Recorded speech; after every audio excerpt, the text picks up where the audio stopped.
하나님 감사합니다. 지난 한 주간 우리의 삶을 지켜보아여 주시고 이 시간 주의 백성들이 주의 전에 모여서 공동체로 하나님 앞에 예배를 드리는 이런 귀한 은혜와 특권을 주셔서 감사합니다.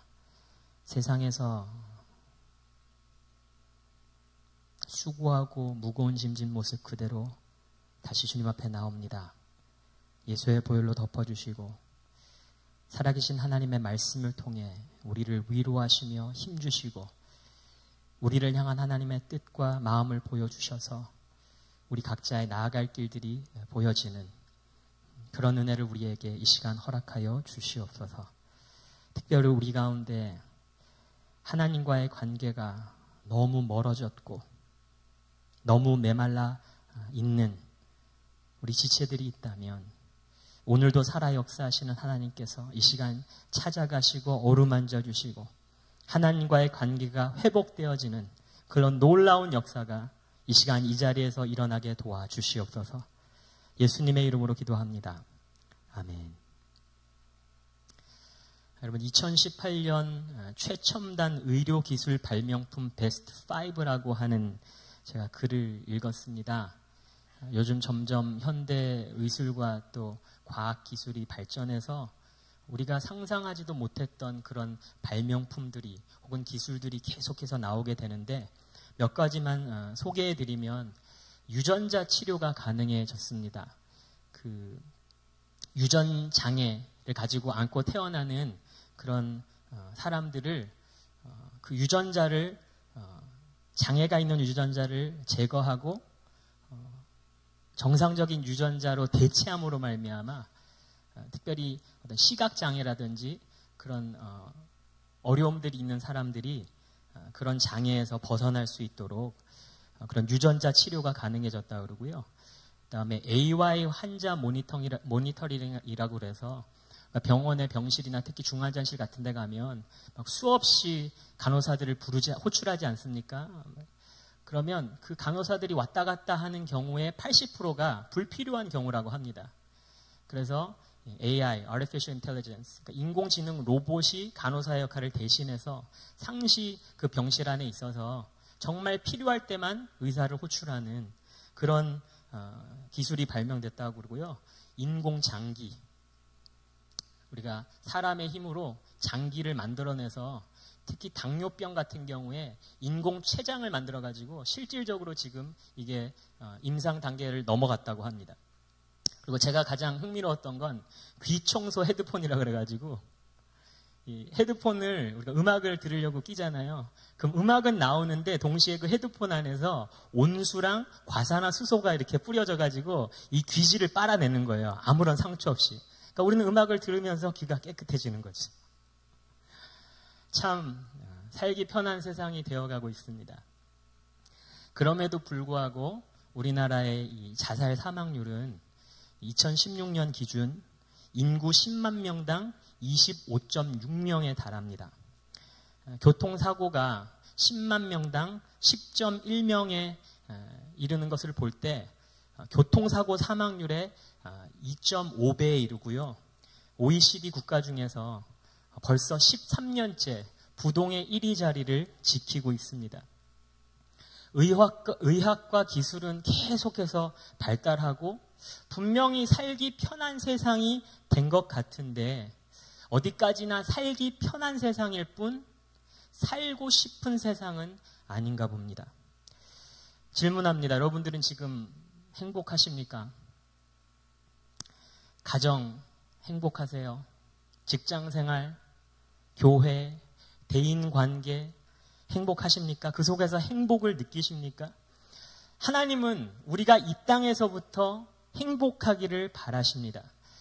하나님은 우리를 통해서 살기 편한 하나님의 나라가 아니라 살고 싶은 하나님의 나라가 세워지기를 원하시지요. 그런데 우리가 지난 몇 주간 묵상했던 아모스서의 그 내용을 살펴보면 과연 하나님이 정말 나의 행복을 바라실까? 의구심이 생길 수밖에 없습니다. 왜냐하면 그 아모스서에 나오는 모든 예언의 내용들이 온통 죽여버리겠다 이런 얘기밖에 안 나오거든요. 여러분 오늘 우리가 읽었던 본문 말씀만 해도요.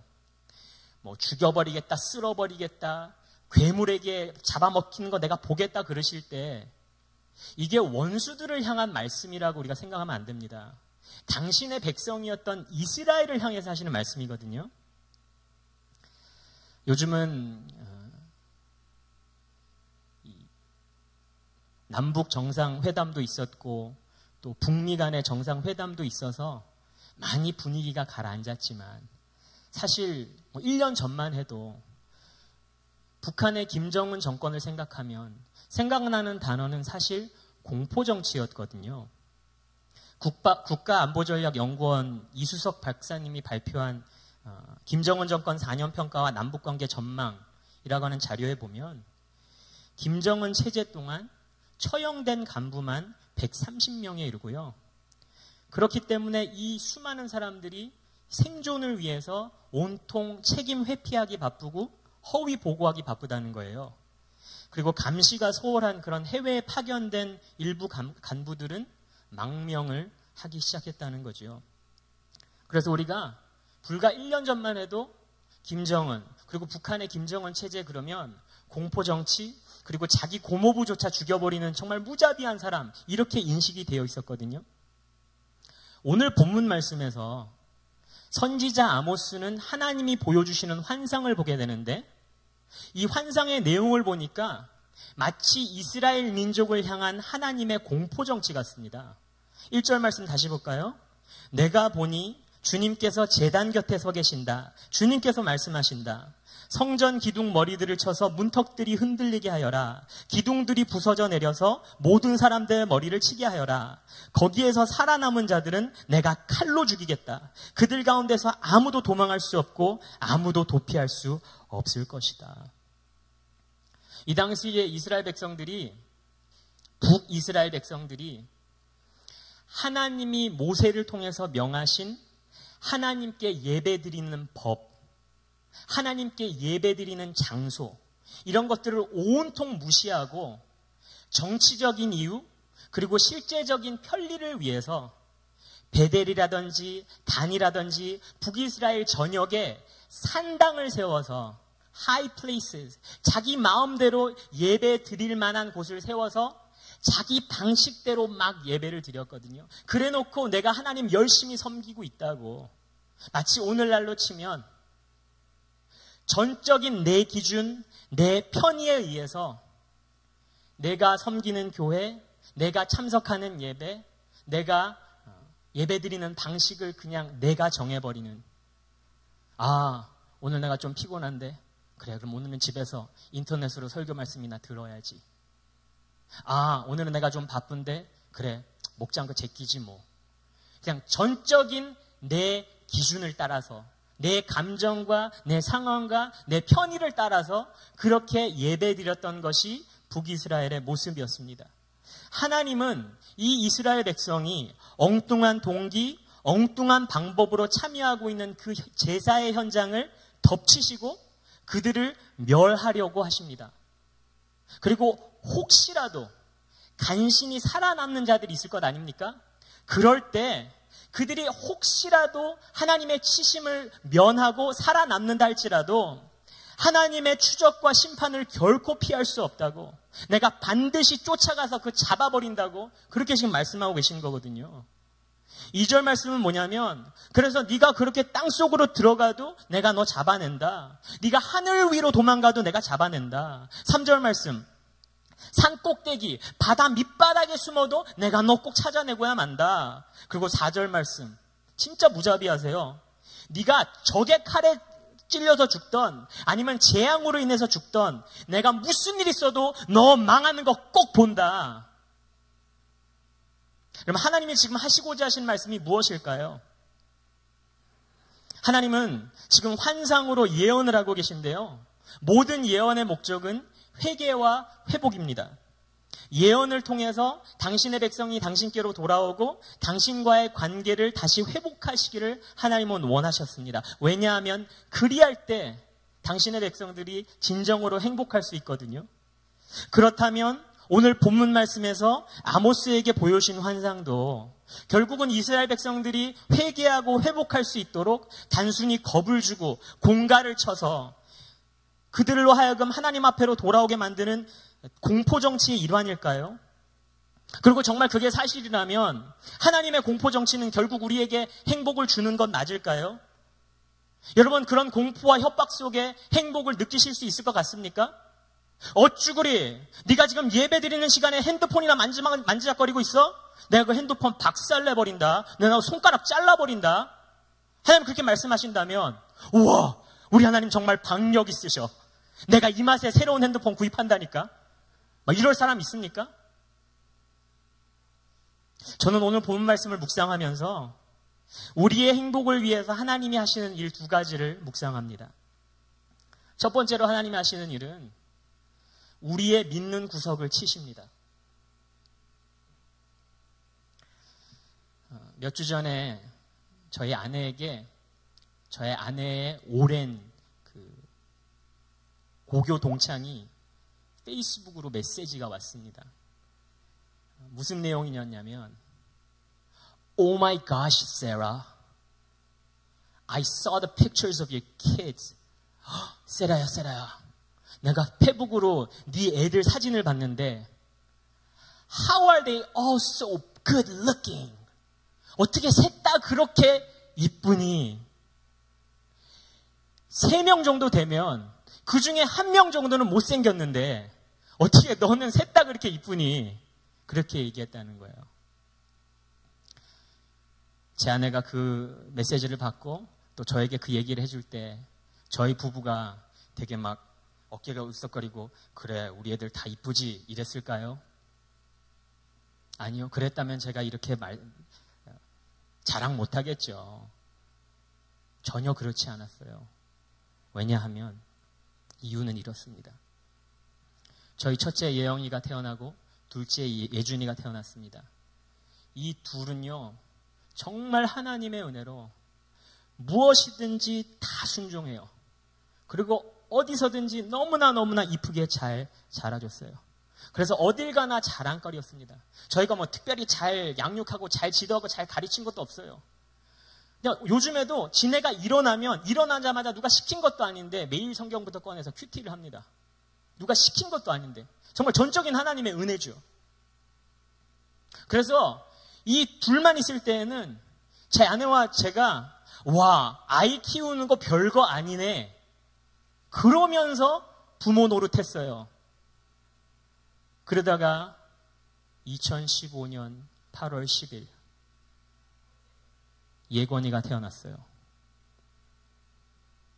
이 아이는 뭐든지 불순종이고요.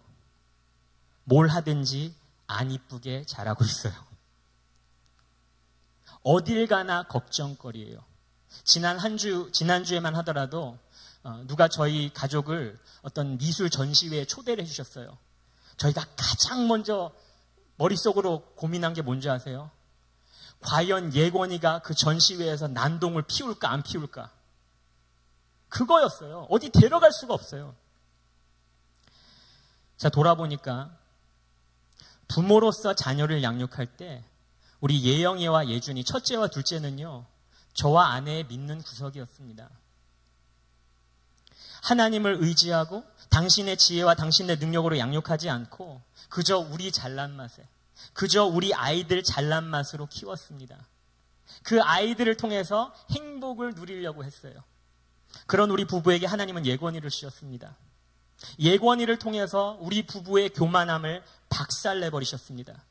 첫째, 둘째 키우면서 6년 동안 찾지 않았던 하나님의 도움, 이제 셋째를 통해서 매일매일 찾고 있습니다. 1절 말씀을 다시 보니까 내가 보니 주님께서 제단 곁에 서 계신다. 주님께서 말씀하신다. 성전 기둥 머리들을 쳐서 문턱들이 흔들리게 하여라. 기둥들이 부서져 내려서 모든 사람들의 머리를 치게 하여라. 거기에서 살아남은 자들은 내가 칼로 죽이겠다. 그들 가운데서 아무도 도망할 수 없고 아무도 도피할 수 없을 것이다. 여기서 말하는 그 제단, 여기서 말하는 성전 기둥, 이게 바로 그 산당이거든요. 산당은요, 이스라엘 백성들의 믿는 구석이었습니다. 산당 때문에 이스라엘 백성들은 하나님을 온전히 찾지 않았어요. 그것이 그들에게 행복을 주고 그것이 하나님을 열심히 섬기는 방법이라고 착각하고 있었습니다. 그래서 하나님은 이스라엘이 하나님을 온전히 찾을 수 있도록, 하나님 앞에 온전히 돌아오고 하나님과 온전히 교제할 수 있도록, 그래서 진정으로 그들이 행복할 수 있도록 그들의 믿는 구석을 치시고 흔드시고 부서뜨리신 것입니다.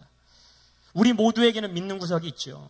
우리가 다 같이 하나님 사랑한다고 예수 그리스도 나의 삶의 주인이라고 이렇게 고백하면서 이 자리에 나와 있지만 실질적으로 우리의 삶을 들여다보면 우리가 믿는 구석 따로 있지 않습니까? 대부분의 경우에 물질이겠죠. 아무리 먹고 살기 힘들고 혹은 아무리 은혜 받아도 혹은 은혜가 떨어져도 내 통장 계좌에 잔금만 확실하면 사실 아무런 문제 없지 않습니까? 어떤 이들에게는 직장이 혹은 그 직장에서의 실적, 성과가, 내 커리어가 내 믿는 구석이죠. 어떤 사람들은 취미생활. 요즘에 뭐 다른 거 다 별 볼 일 없어도 요거 하는 맛에 내가 산다. 그것만 그냥 바라보고 있지 않습니까? 어떤 사람들은 건강, 어떤 사람들은 연인.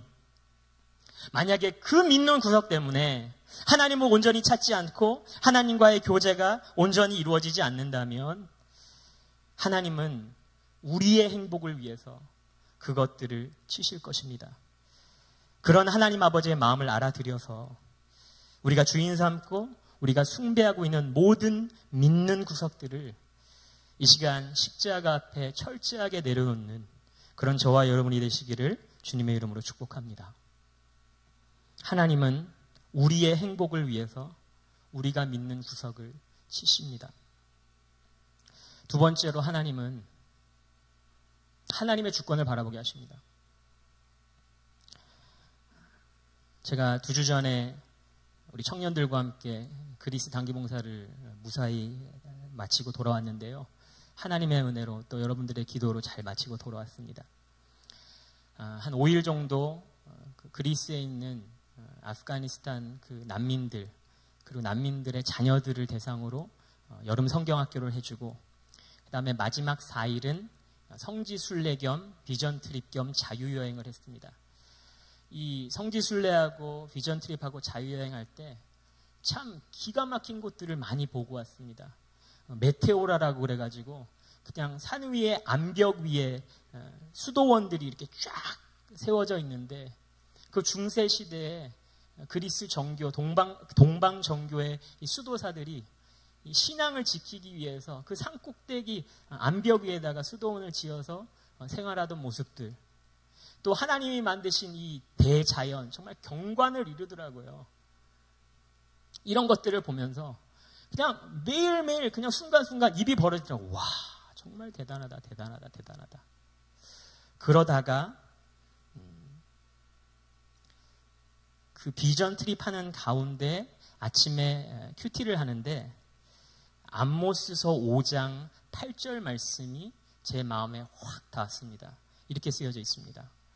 바닷물을 불러 올려서 땅 위에 쏟으시는 그분을 찾아라. 바닷물을 불러 올려서 땅 위에 쏟으시는 그분을 찾아라. 그 말씀을 읽는데 저에게 어떻게 다가오냐면 마치 하나님이 저에게 뭐라 그러시냐면 이 목사, 네가 지금 매일매일 순간순간 기가 막힌 그런 절경들, 그런 모습들 다 보지. 그거 보면서 입만 쩍 벌리고 와와와 하지 말고 그걸 지으신 창조주를 찾아라. 그건 누가 지었냐? 그걸 봐라. 그렇게 말씀하시는 것 같더라고요. 그래서 그래, 내가 남은 일정 동안은 그 모습 뒤에 숨어있는 그걸 창조하신 하나님의 손길을 내가 묵상하자. 그런 마음으로 이제 임했는데, 그리고 나서 저희 팀이 방문한 곳이 고린도였습니다. 그리고 고린도 운하라고 그래서 이쪽 운하 끝에서 저쪽 운하 끝까지 배를 타고 이렇게 왔다 갔다 했는데요. 이 배를 타고 운하를 가로지르는데 운하 옆에 절벽이 있더라고요. 암벽이었어요. 거기에 이제 수년 동안, 수백 년, 수천 년 동안 물이 막 왔다 갔다 하면서 그 벽에 이렇게 무늬들이 파인 거예요. 근데 얼핏 보니까 이 아랍어 같아요. 그리고 무슨 상형 문자 같아요. 그냥 그림 같지 않고 무슨 언어 같아요. 모르는 언어. 그래서 옆에 있는 우리 청년한테 그랬거든. 야, 저거 봐라. 저 무슨 아랍어 같지 않냐? 어떻게, 근데 읽을 수도 있을 것 같아. 알아보면 알면. 아, 그러네요. 하고 딱 다시 보니까 그런 생각이 드는 거예요. 이 아모스서 5장 8절의 말씀이 생각나면서, 그지, 저거 언어 맞지. 저거 수백 수천 년 동안 하나님이 직접 손으로 써나가신 하나님의 필기체지. 그런 생각이 딱 드는 거예요. 아, 내가 지금까지 비전 트립을 통해서 눈으로 마음으로 받아들인 모든 것이 결국은 하나님 주권의 흔적을 발견하는 시간이었구나. 그런 생각을 하게 됐거든요. 오늘 5절과 6절 말씀도 마찬가지지요. 주 만군의 하나님이 땅에 손을 대시면 땅이 녹아내리고 그 땅의 모든 주민이 통곡하며 온 땅이 강물처럼 솟아오르다가 이집트의 강물처럼 가라앉는다. 6절 말씀. 하늘에 높은 궁전을 지으시고 땅 위에 푸른 하늘을 펼치시며 바닷물을 불러올려서 땅 위에 쏟으신다. 그분의 이름은 주님이시다. 하나님의 의도는요, 내가 너 이렇게 안 하면 죽여버릴 거야. 우리의 마음에 겁을 심어주는 것이 아니라 우리의 심령이 하나님의 주권을 바라보게 만드는 것입니다. 왜냐하면 우리가 하나님의 주권을 온전히 바라볼 때 진정한 삶의 행복과 여유를 누릴 수 있지 않습니까? 우리가 읽진 않았지만 7절 말씀에 보면 하나님 이렇게 말씀하십니다. 내가 이스라엘을 이집트 땅에서 이끌어내지 않았느냐. 하나님은요, 당신의 전적인 은혜로 말미암아 이스라엘을 선택하셔서 당신의 백성으로 삼아주셨거든요. 이스라엘 민족은 그 하나님의 능력을 직접 경험하면서 당신의 특별한 사랑과 보호를 받는 특권을 누렸습니다. 그럼에도 불구하고 형량감사 지가 하기 싫으면 안 한다고 조금씩 힘들어지고 조금씩 불편해지니까 불평거리가 나오고 불만거리가 터져나오기 시작하죠. 홍해가 앞을 가로막고 있어요. 왜 애굽에서 끄집어냈냐고 하나님께 불평하죠. 광야에 먹을 물이 없어요. 그러니까 왜 홍해 건너게 하셨냐고 불평하죠. 고기 반찬이 너무 먹고 싶어요. 그러니까 왜 만나만 주시냐고 불평해요. 이스라엘 백성의 광야 생활 40년 동안 계속해서 반복되는 문제가 바로 이것 아닙니까? 그런데 사실 저와 여러분도 마찬가지잖아요. 처음 예수 믿고 구원받았을 때 정말 수련회 같은 데 가고 단기봉사 같은 데 가고 정말 너무나 뜨거운 예배의 은혜를 경험해가지고 야, 나 같은 죄인 살리신 하나님에 너무나 감사하다. 독생자를 보내신 그 사랑이 너무나 감사하다. 나는 이제 그리스도와 함께 십자가에 못 박혔다. 이제는 주님을 위해서 내 한 몸 바칠 거다. 정말 눈물을 흘리면서 다짐하던 첫사랑의 그 시절이 분명히 우리에게는 있었습니다. 그런데 언젠가부터 그 감격이 사라지기 시작했죠. 삶의 문제가 여기저기 터지고 점점 지치고 힘들어질 때마다 이제는 더 이상 구원의 기쁨 하나만으로 버틸 수 없어졌습니다. 그러면서 슬슬 하나님을 원망하기 시작하죠. 내가 면접에 이번에도 떨어질 줄 알면서도 그냥 눈 감고 면접 보게 내버려 두신 하나님. 우리 부모님이 이혼할 줄 아셨으면서도 그냥 가만히 계신 하나님. 내가 질병에 걸릴 줄, 내가 교통사고 날 줄 알면서도 끝까지 침묵하신 하나님. 마치 선악과는 지들이 따먹어놓고 하나님이 만드신 뱀을 탔다고, 하나님 만드신 배우자를 탔다던 그 아담과 하와처럼 저와 여러분도 하나님을 탓하진 않습니까? 하나님의 주권을 인정하지 않는 사람은 결국은 자기 자신이 삶의 주권을 가지고 있는 건데, 돈이며 집이며 차며 자녀며 건강이며 시간이며 내가 가지고 있는 모든 것의 소유권은 오직 나한테밖에 없는 건데, 그래서 11조를 바칠 때도 내가 가지고 있는 모든 것의 10분의 1을 떼어드린다라고 생각을 하는데, 그럼 당연히 내가 가진 내 모든 것은 누가 지켜야 됩니까? 내가 지켜야죠. 내가 이룬 모든 성취와 성과는 나의 노력으로 이루어진 겁니다. 그래서 잘 나갈 때는 뿌듯함을 느끼죠. 모든 영광 내가 받습니다. 반대로 일이 안 풀릴 때는 운이 안 따르거나 재수 없다고 생각합니다. 그래서 내가 내 힘으로 이룬 이 모든 것들을 내가 잘 지키고 잘 누리기 위해서 장래 일들이 궁금해지죠. 그리고 남들보다 어떻게 해서든지 앞서가려고 그러죠. 그러니까 한국 사람들이 다 점쟁이 찾아가는 거 아니에요?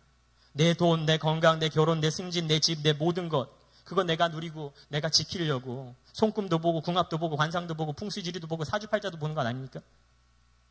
그런데 진정한 행복과 여유를 누리는 사람은 모든 주권을 하나님께 드리는 사람입니다. 우리는 무엇을 하든지 하나님께 그것의 주권이 있음을 인정하고 시작해야 됩니다. 학교를 다닐 때, 하나님, 이 학업, 이 성적 하나님의 겁니다. 직장 생활을 할 때 하나님, 이 월급, 이 실적, 이 사람들 하나님의 겁니다. 적금 계좌를 열 때 하나님, 이거 하나님 겁니다. 가정을 이룰 때 우리 가정 하나님 겁니다. 목장을 섬길 때 이 목원들 다 하나님 겁니다. 그렇게 시작을 해야죠. 작년에 제가 청년들과 함께 말레이시아 단봉을 다녀왔는데요. 그때 저녁 시간에 평가회를 하다가 어느 청년 하나가 솔직한 고백을 하더라고요. 지금까지 여태까지 단기봉사 광고가 날 때마다 자원하기 힘들었던, 단기봉사하면 가장 두려웠던 것이 있는데 솔직하게 고백한다고. 뭐냐? 우리 공동체가 아무래도 아프간 순교 피랍 사건을 경험했기 때문에 왠지 단기봉사에 신청을 하면 하나님이 꼭 자기 보고 너 다음엔 아프가니스탄 가 라고 말하실 것 같았다는 거예요. 그래서 두려웠다는 거예요. 그러면서 자연스럽게 모든 멤버들이 다 자기가 가장 두려워하는 것들을, 하나님이 뭐라고 말씀하실지에 대해서 가장 두려워하는 것들을 나눴는데, 제가 그 순간 가장 두려웠던 거 뭔지 아십니까? 제가 이렇게 나눴습니다. 내가 가장 두려운 건 하나님이 나에게, 이 목사, 네가 가장 사랑하는 저 제자 내가 떼가야겠다. 네가 지금 가장 공들이고 가장 사랑한 그 리더 내가 군대 보내야겠다. 내가 시집 보내야겠다. 내가 이직시켜서 이사가게 만들어야겠다. 너에게서 떼내야겠다. 나는 하나님이 그렇게 말씀하실까 봐 제일 두렵다. 그게 저의 솔직한 심정이었습니다. 왜냐하면 6개월, 1년, 2년, 3년 같이 신앙생활하고 막 사랑을 그냥 퍼주고, 그래도 이제 좀 뭔가 좀 열심히 사역하고 뭔가 좀 큰 일을 하려고 그러면 청첩장이 오고 영장 나왔다 그러고,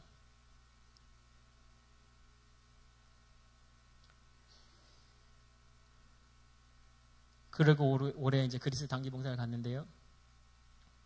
그리스 단기 봉사 팀 안에도 다음 달이면 해외로 유학을 가야 되는 우리 팀원이 하나 있었습니다. 단기 봉사를 준비하는 훈련 과정 내내 그 마음이 자꾸 드는 거죠. 이 친구랑 또 이렇게 같이 훈련받고 신앙생활 하면 뭐하노? 또 떠날 것을. 그리고 점점 시간이 다가올수록, 그리고 이 친구의 그런 어떤 하나님이 주신 너무나 귀한 성품, 너무나 귀한 그런 은사들, 이런 것들을 하나하나 알아가면서 자꾸만 마음이 아쉬운 거예요. 그래서 그리스가 있는 동안도 하루에 한 번씩은 꼭 그렇게 얘기한 것 같아요. 너 꼭 가야겠냐? 너 꼭 가야겠냐? 그러다가 그 아모스서 5장 8절 말씀을 묵상하게 되고, 그리고 고린도 운하, 그 운하에서 그 절벽을 보게 되고, 그렇게 절벽을 보면서 이 모든 것이 하나님 주권의 흔적을 내가 발견하고 있는 시간이구나 그러고 있는데, 그 청년이 제가 있는 곳으로 내려와서 툭툭 치더라고요. 지금 위에서 단체 사진 찍는다고 빨리 오라고. 그리고 그 청년을 따라서 올라가는데 저도 모르게 하나님한테 그런 고백을 했습니다. 하나님, 내가 지난 8개월 동안 정말 이 녀석에게 정 안 주고 싶었습니다. 너무너무나 아쉬운 마음뿐이었습니다. 그런데 이 친구의 삶의 주권이 하나님 앞에 있음을 내가 믿습니다. 그리고 인생에서 가장 귀하다고 할 수 있는 이 청년의 때, 그 귀한 8개월을 제가 섬길 수 있도록 은혜 주셔서 감사합니다. 그런 고백이 나오게 되더라고요. 여러분, 여기 컵에 물이 이렇게 있어요. 양이 한 반 정도 있지요. 처음부터 가득 차 있었다고 믿는 사람은 벌써 반이나 없어졌다고 생각하죠. 근데 원래 비어 있었다고 생각하는 사람은요, 벌써 반이나 찼다고 생각하지 않습니까? 내 것의 10분의 1을 하나님께 드린다고 생각하면 이거 참 아깝습니다. 당연히 불평이 나오고 불만이 나옵니다. 하지만 하나님의 것 10분의 9를 내게 남겨주신다고 생각하면 이건 은혜죠. 감사와 찬양이 절로 나옵니다. 여러분, 오늘 이 자리에 왜 나오셨습니까? 남들은 다 집에서 쉬고 있는 일요일인데 다들 시원하고 싶어서, 좀 쉬고 싶어서 여기저기 돌아다니며 안식을 구하고 있는데 여러분은 피곤한 몸과 지친 마음을 끌고서 무엇 때문에 여기 나와 있습니까? 결국은 하나님, 오늘은 거룩한 주일입니다. 오늘 하루는 하나님께 바쳐진 것입니다. 그 하나님의 주권을 인정하기 때문 아닙니까? 신명기 5장에 보면 하나님이 이스라엘 백성들에게 그 율법을 10계명을 주실 때 주시면서 먼저 짚고 넘어가시는 것이 있습니다. 나는 너희가 종으로 있던 이집트에서 너희를 인도해낸 너희의 하나님 여호와다. 하나님의 주권을 먼저 짚고 넘어가시죠. 하나님의 말씀은, 하나님의 임재는, 하나님의 역사는, 하나님이 만드신 모든 자연 경관은 우리로 하여금 하나님 주권의 흔적을 바라보게 만듭니다. 우리가 하루를 시작하면서 말씀을 묵상하는 이유도 그날 하루의 주권이 하나님 앞에 있음을 우리가 인정하기 위함 아닙니까? 우리가 하나님의 주권을 인정하지 않고 묵상 없이 하루를 시작할 때 정말 지치고 짜증나고 스트레스 받는, 정말 잊고 싶은 하루가 될지도 모릅니다. 하지만 오늘도 하나님이 주신 선물이다. 그런 마음가짐으로 하나님의 주권을 인정하면서 말씀과 기도로 시작할 때 잊고 싶은 하루가 아니라 잊지 못할 하루가 되는 것입니다. 하나님 주권의 흔적을 바라보고 그것을 인정할 때 우리는 참된 행복을 누릴 수 있습니다. 하나님은 우리의 행복을 위해서 당신의 주권을 바라보게 만드시는 줄로 믿으시기를 주님의 이름으로 축복합니다. 말씀을 맺겠습니다.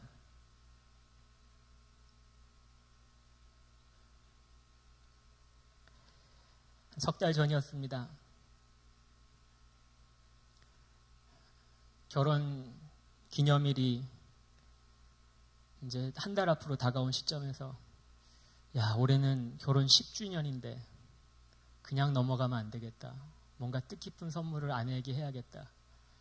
뭐하지 고민하다가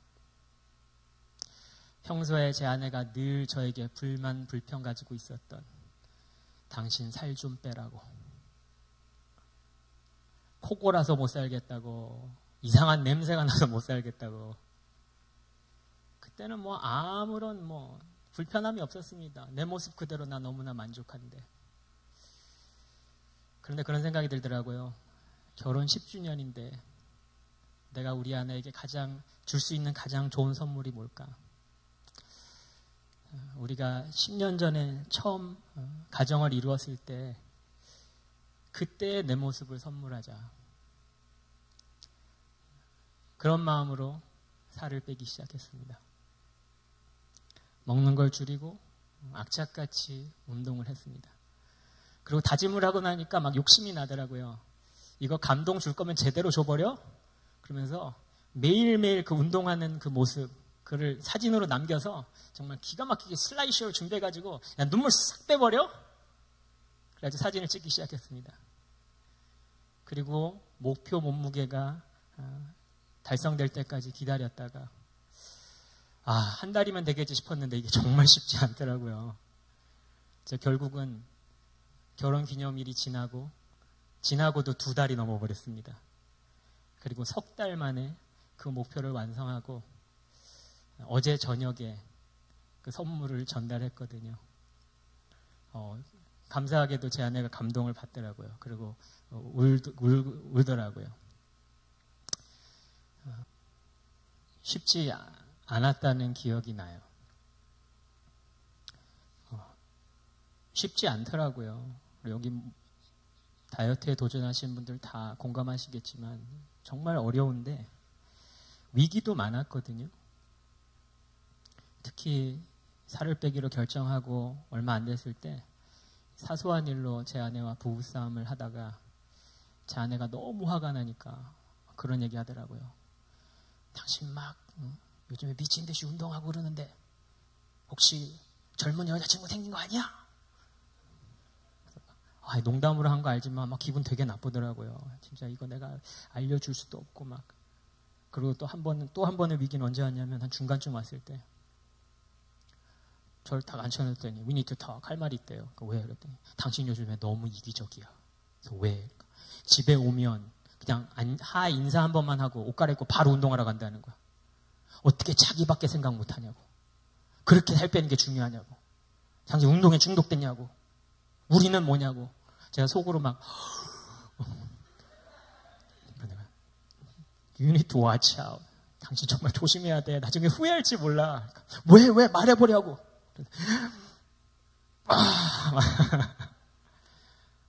그리고 뭐 뛰는 것 자체가 너무 힘들어서 포기하고 싶을 때가 많았는데 근데 끝까지 해야겠다고 다짐먹고 실제로 저에게 힘을 공급한 사건이 있었습니다. 이것만 얘기하고 말씀을 마치려고 하는데요.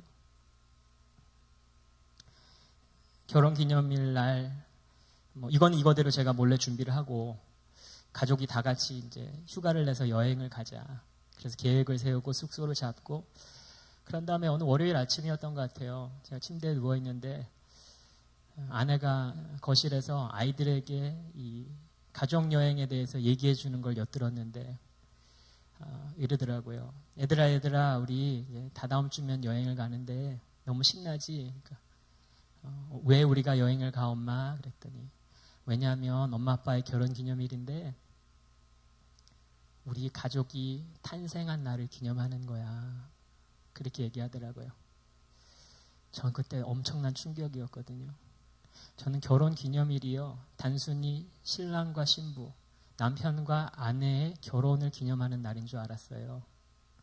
한 번도 가족이 탄생한 날이라고는 생각을 못 해봤어요. 깨어진 가정에서 자라서 그런지 모르겠어요. 그런데 그 이야기를 듣는 순간에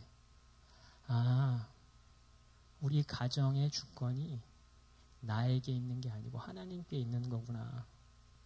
나는 내가 내 힘으로 우리 아내를 7년 쫓아다녀서 결혼에 성공했고 나와 우리 아내의 사랑의 결실로 내 아이들을 낳아서 기르고 있다고 착각했는데 사실 모든 게 하나님의 주권이고 하나님 주권의 흔적들이었구나.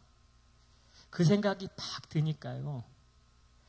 이 뛰고 절제하고 살을 빼는 게 그게 행복해지더라고요. 하나님의 주권을 인정하고 나니까 그게 더 이상 죽을 일이 아니더라고요. 제 아내도 어제 이 영상을 보면서 눈물을 흘리길래 제가 속으로 그랬죠. 그치.